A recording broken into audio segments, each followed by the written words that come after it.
नागपूरमध्ये सोमवारी झालेल्या घटनेनंतर दुसऱ्या दिवशीही महाल परिसरात संचारबंदी कायम आहे। नागपूरमधल्या 11 ठिकाणी संचारबंदी ही कायम आहे आणि भालदारपुरा, हंसापुरी, मोमीनपुरा भागात संचारबंदी आहे। जे काही असेल ते होईल ना पुढे। सर आपण म्हणाले होते की 46 लोक होते, आणखी काही लोकांना 50 लोक आहेत टोटल। सर एक 5 वेगवेगळे FIR दाखल झालेले आहे। काही महिला पोलीस कर्मचाऱ्यांकडून काही एक तक्रार दाखल झाली होती का? काही विजेभंगाचा गुन्हा? त्याबद्दल मी रात्री थोडासा लवकर गेलो, त्याबद्दल मला माहिती नाही, पण आता व्हेरीफाय करू आम्ही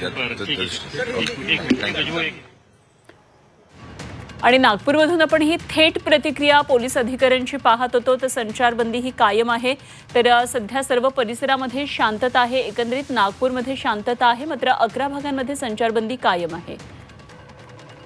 तर हंसापुरी, मोमीनपुरा या भागामध्ये पोलिसांनी बंदोबस्त वाढवलेला आहे। 11 भाग नागपूरमध्ये जे संवेदनशील आहेत अशा ठिकाणी पोलिसांची गस्त मात्र अजूनही कायम आहे। नागपूरमध्ये सोमवारी झालेल्या घटनेनंतर आता महाल परिसरामध्ये अजूनही संचारबंदी कायम आहे। परिस्थितीमध्ये कुठलाही तणाव नाहीये, मात्र 11 ठिकाणं जी संवेदनशील आहेत अशा ठिकाणी ही संचारबंदी कायम ठेवण्यात आलेली आहे।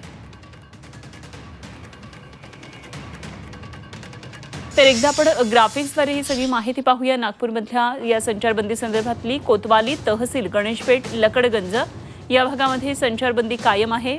सध्या या संपूर्ण परिसरामध्ये शांतता आहे। तर पाचपावली, सकरदरा, शांतीनगर आणि नंदनवन,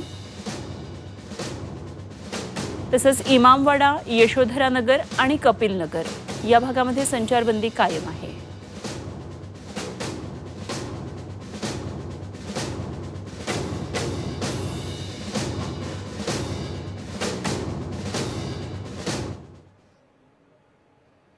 तर नागपूरमधल्या झालेल्या या घटनेनंतर राज्यभरामध्ये आता अलर्ट घोषित करण्यात आला आहे। छत्रपती संभाजीनगर शहर पोलीस देखील आता रस्त्यावर उतरून परिस्थितीचा आढावा घेतात, लोकांना शांततेचं आवाहन करतात।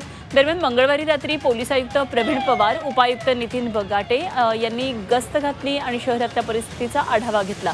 विशेष पोलीस आयुक्त आणि उपायुक्त सर्व पोलीस अधिकाऱ्यांसह रोज रात्री 9 वाजता रस्त्यावर उतरून गस्त घालणार आहेत आणि याबाबत पोलीस आयुक्तांनी कडक सूचना केलेल्या आहेत।